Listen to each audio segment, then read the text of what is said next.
Well, good morning and welcome to the Breakfast News. So let us start the news bulletin with the headlines. Voting underway in 36 wards in the fourth and final phase of urban local body elections in Jammu and Kashmir. Final phase to seal the fate of 150 candidates. Results to be out on 20th of October.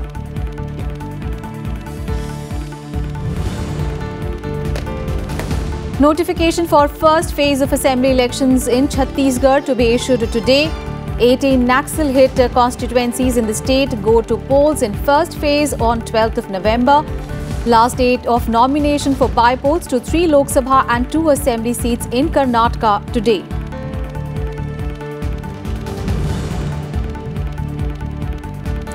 Trade deficit narrows to 5-month low at $13.98 billion in the last month as compared to $9.4 billion in September 2017.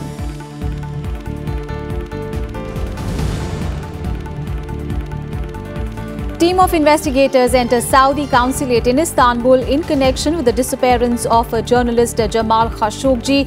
US Secretary of State Mike Pompeo to leave for Saudi Arabia. President Donald Trump suggests a hand of row killers.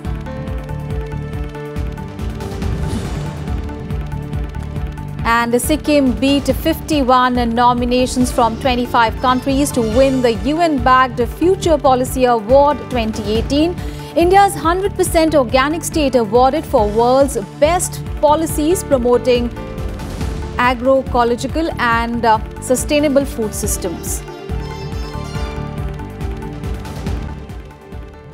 The top story this morning, amid tight security measures, voting for the phase 4th and the final phase of the urban local body elections in Jammu and Kashmir is underway. The polling, which began at 6 in the morning, will end at 4 p.m. And with many candidates elected unopposed and a number of segments not receiving a single nomination, voting is being held in only 36 of the 132 wards in this phase. And in the final phase, the electorate will seal the fate of 150 candidates in Ganderbal and in Srinagar districts. 5 candidates from Ganderbal and 1 from Srinagar have been elected unopposed. In the first phase, the Kashmir Valley saw 8.2% polling. The poll percentage in Kashmir dropped to 3.4% in the second phase and 3.5% in the third phase. The fight is between the Congress and the BJP as the state's 2 major parties, National Conference and the PDP, have boycotted the polls. And the counting of votes will be taken up on 20th of October. A notification for the first phase of state assembly polls in Chhattisgarh will be issued today. With the issuance of the notification, the nomination filing process would also commence. The state will have polls in 2 phases on 12th of November and 20th of November. And the final date for filing of nominations is 23rd of October. Scrutiny of nominations will be completed the next day. Withdrawal of nominations can be done till 26th of October and counting of votes will be done on 11th of December. The first phase of polling covers 18 seats spread across 8 Naxal-affected districts. In the 2013 assembly polls, the Congress had won 12 of the 18 seats. Prominent candidates expected to contest from the BJP in the first phase include Chief Minister Raman Singh, who is the sitting MLA from Ranjanada Gaon. Today is also the last date of nominations for the by-polls for 3 Lok Sabha and 12 assembly seats in Karnataka. By-elections will be held in Shimoga, Ballari and Mandya Lok Sabha constituencies. Voting will be held on 3rd of November and the counting on the 6th of next month. The Lok Sabha by-polls were necessitated following the resignations of Yediyurappa from Shivamoga and C.S. Puttaraja from Mandya and Sriramulu from Bellary. They contested the 2018 May state Lok Sabha assembly polls and got elected.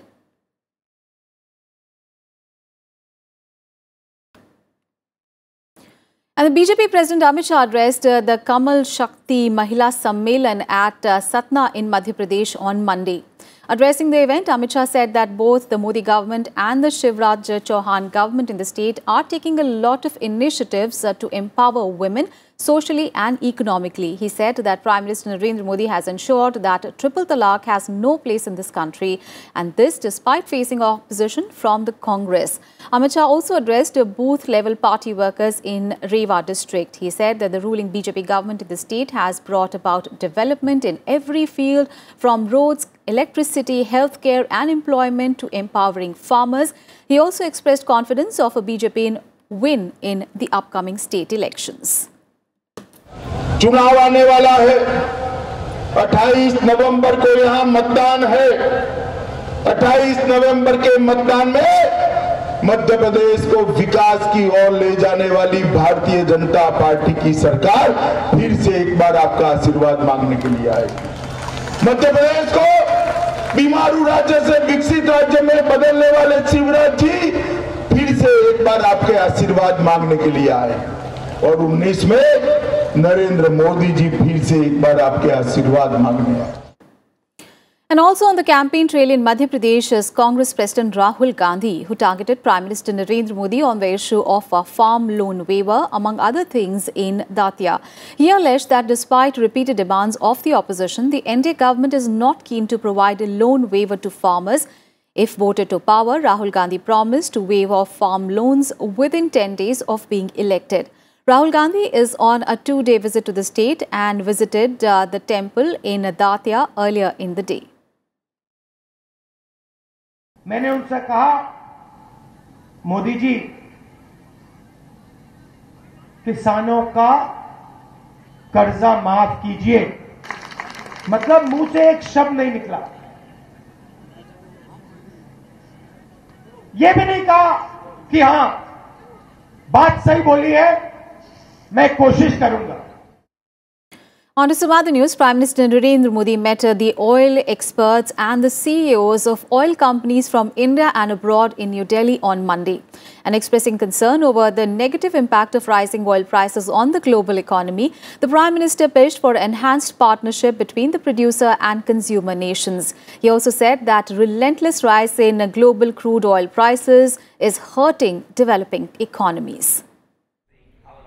Prime Minister Narendra Modi held a meeting with CEOs and experts from the oil and gas sector from India and abroad in New Delhi. Stating that crude oil prices at a 4-year high were hurting global growth, Modi pointed out that the trend was upsetting budgets of developing countries like India. He appealed to oil-producing countries to pursue exploration in the oil sector in developing countries.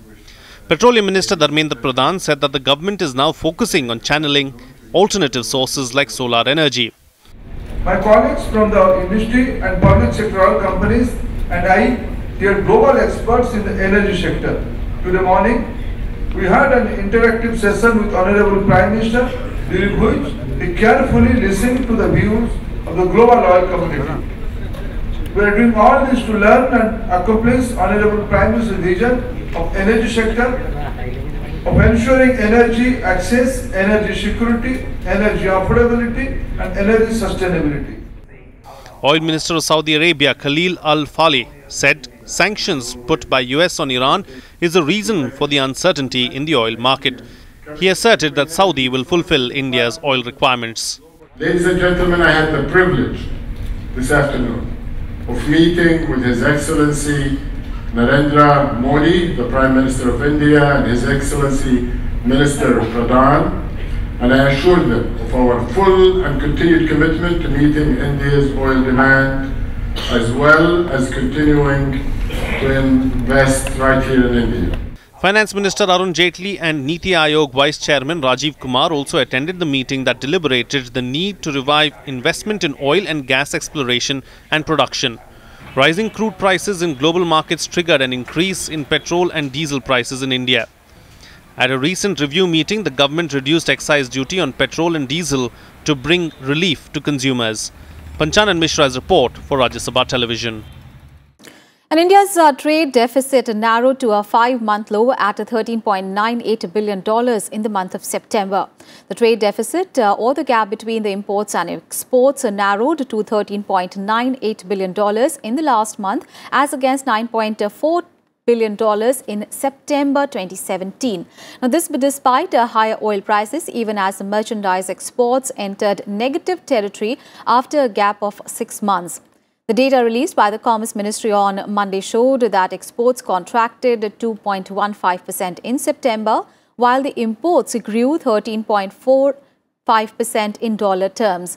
In rupee terms, however, exports and imports expanded at 9.6% and 23.78% respectively, mostly because of a sharp depreciation in the rupee.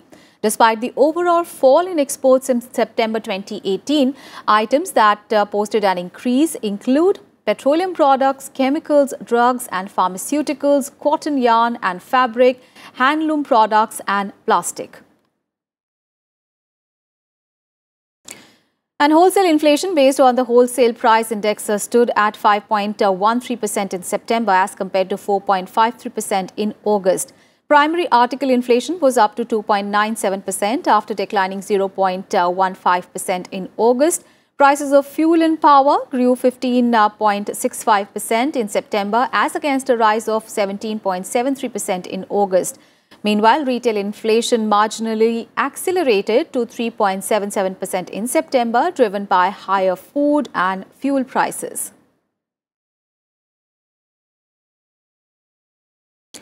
In Breakfast News, time for a very short break here. We'll be right back with more news.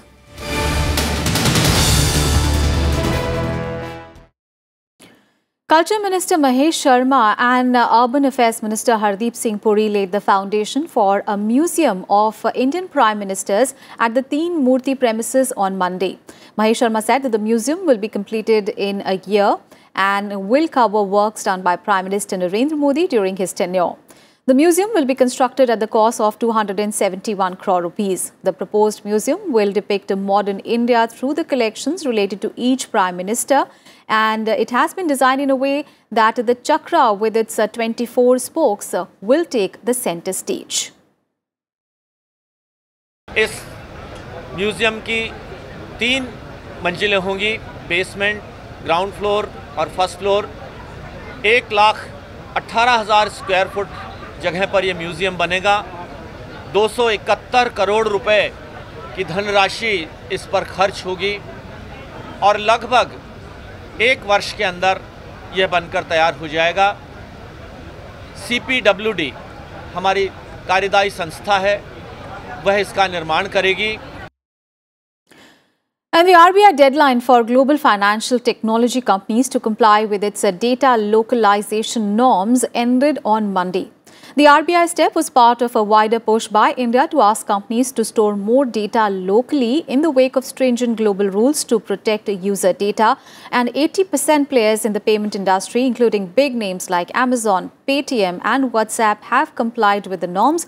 However, there are some global financial technology companies that are yet to comply, and they have reportedly sought more time. The Reserve Bank of India stuck to its October 15 deadline on data localization, despite requests from various countries, including the US, to soften norms. Data localization is an act of storing data on any device that is physically present within the borders of a particular country where the data was generated. All system providers now have to ensure that the entire data relating to payment systems operated by them are stored in a system only in India. Not ever know which all hands the transaction has moved into, or if there is a round tripping of the transaction, you will never be able to come to know. So this is some of the most important things it delivers, and it completes RBI's monitoring system of not only the world, I would say world matchable standards, but the world class levels. All the domestic companies have welcomed the guidelines. Global companies fear an increase in their expenses in a way of creation of local servers. What is the issue that the foreign companies are facing? One, they say that this will increase their cost. Second, they say is that the data or the information is a free flow thing. You cannot restrict it to any borders, boundaries or countries. They want it as a free flow thing, both the information and data. Whereas it is not something which is globally acceptable any longer in any case. But The Reserve Bank of India had in a circular in April said that all system providers will have to ensure that the entire data relating to payment systems operated by them are stored in a system only in India. The RBI had given 6 months' time to global payment companies to comply. Kriti Mishra, Rajya Sabha TV. And the centre has said that all Gram Panchayats will be connected digitally by March next year.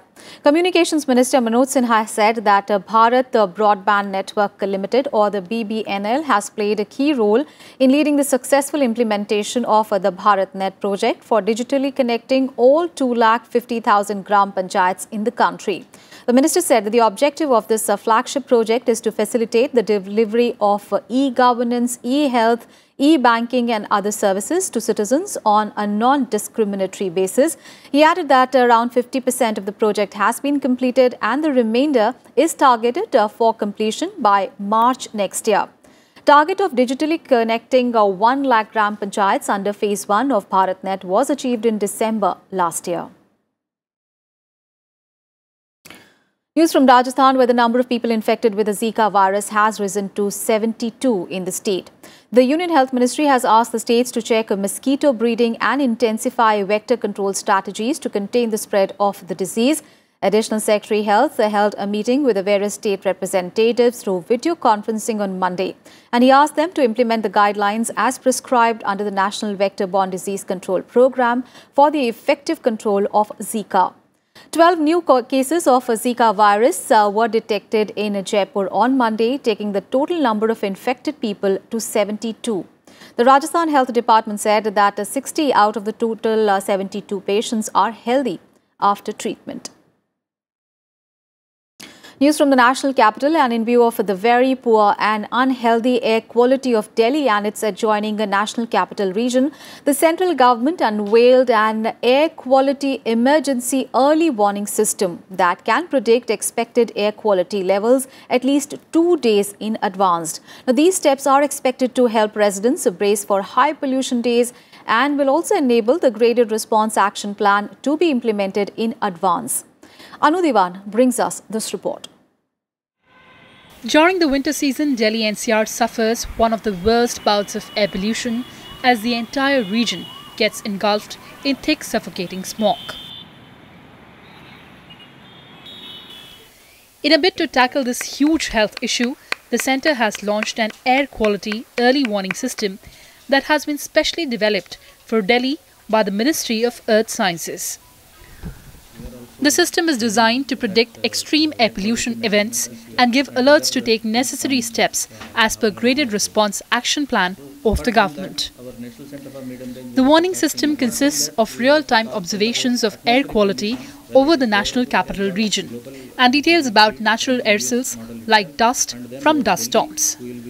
It will also give warning messages, alerts and bulletins. The system will predict air quality levels at least 2 days in advance. इस बार हमारे यही तीनों संस्थानों के वैज्ञानिकों ने मिलकर ये प्रयास किया है कि हम जो एयर पोल्यूशन के लेवल्स हैं उसके बारे में अगर वो ख़राब होने की संभावना है तो कम से कम रफली 3 दिन पहले हम वार्निंग देने की स्थिति में हो, उसके लिए हम 3 दिन पहले कैलकुलेशंस करें. The air pollution system has been developed jointly by the scientists at Pune's Indian Institute of Tropical Meteorology and Indian Meteorological Department and National Centre for Medium Range Weather Forecasting. Along with the unveiling of the new air quality warning system, a new website has been developed for archiving all the observational and prediction products. The website will be assessed by the officials of the Environmental Pollution Authority and the Central Pollution Control Board for taking required steps. मुझे इस बात का संतोष है कि अभी तक पिछले 2 सालों के मुकाबले कंटिन्यूसली हमारे एयर क्वालिटी को जज करने वाले जो गुड और सेटिस्फैक्ट्री डेज होते हैं उनकी संख्या बढ़ रही है और जो बैड और वर्स जैसे डेज होते हैं उनकी संख्या घट रही है. Looking at the worrisome rise in pollution levels, the Central Pollution Control Board has also put in force an emergency action plan to combat the situation. Under the emergency plan, called Graded Response Action Plan, stringent actions are implemented based on the air quality of the city, especially in the Delhi NCR region. Vehicular pollution को लेकर के एक major intervention इस समय जो ज़रूरी है वो ना केवल गवर्नमेंट बट इवन पब्लिक कि आपका जो वेहिकुलर एमिशंस हैं उसको ज़रूर हम लोग चेक करा लें, जो हम PUC कहते हैं, pollution under check.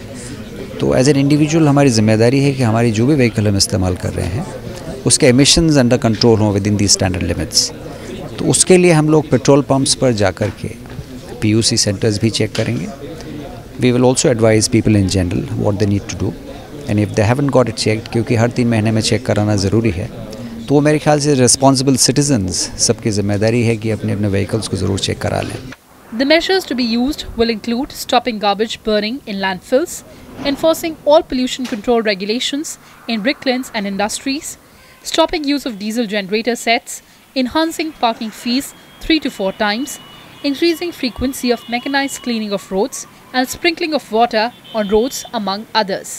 Currently, the national capital's air quality is in the poor category, but authorities have predicted that it would reach the very poor category in the next couple of days.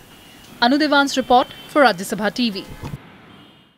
A top international focus now. Investigations have picked pace into the disappearance of prominent Saudi journalist Jamal Khashoggi. On Monday, the investigators sifted through the Saudi consulate in Istanbul searching for evidence. Khashoggi, a US resident, a Washington Post columnist and a leading critic of the powerful Saudi Crown Prince Mohammed bin Salman, vanished after entering the Saudi consulate in Istanbul 2 weeks ago, where he went to obtain marriage documents. The Turkish officials say that they believe that he was murdered there and his body removed. Saudi Arabia has strongly denied killing Khashoggi, saying that he left the building shortly after entering. Meanwhile, US Secretary of State Mike Pompeo is flying to Saudi Arabia immediately. US President Donald Trump has suggested rogue killers could be behind Khashoggi's disappearance. Speaking to reporters after a phone call with King Salman, Donald Trump said that nobody knows if media report that says that Khashoggi was killed is official. I just don't know. I'm going to have to see what they say.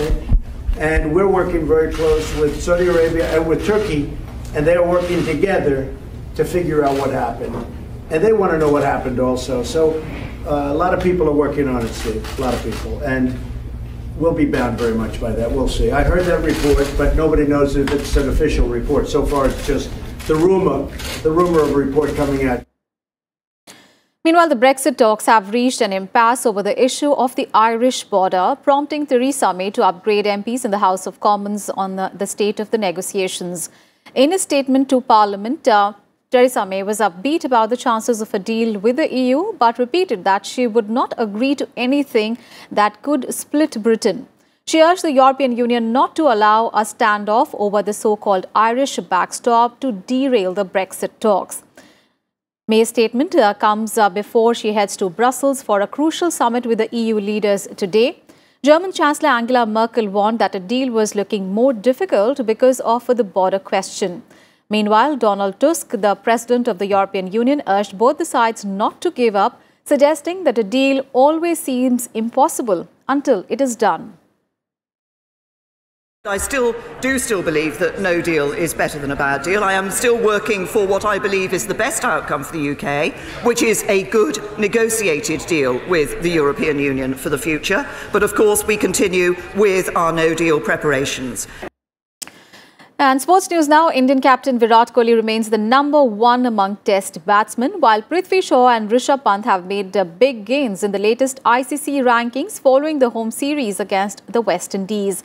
Shaw, who had entered the rankings in the 73rd place after a century on debut, completed a memorable series as he finished the series in the 60th place, a gain of 13 slots. And wicket-keeper batsman Pant also continued his upward climb, gaining 23 places to reach the 62nd position. And in other movements, Ajinkya Rahane has gained 4 points to reach the 18th position. The 2-0 series result sees top-ranked Indians gain 1 point, while the West Indies have lost 1 point without any change of positions in the team rankings. India's 100% organic state, Sikkim, has won the Oscar for Best Policies. The award was conferred by the Food and Agriculture Organization for the world's best policies promoting agroecological and sustainable food systems. Sikkim won the Future Policy Award 2018, beating 51 nominated policies from 25 countries. Policies from Brazil, Denmark, and Ecuador bagged silver awards. The award is co-organized by the Food and Agriculture Organization of the United Nations, the World Future Council and IFOAM, Organics International. Sikkim became the first state in India to officially announce the adoption of organic farming in the year 2003 to ensure long-term sustenance of soil fertility, protection of environment and ecology, healthy living and decreasing the risk of health ailments. Sikkim is reportedly the first organic state in the world. All of its farmland is certified organic. And with that, we wrap up this edition of Breakfast News. Thanks for watching. Have a great day ahead.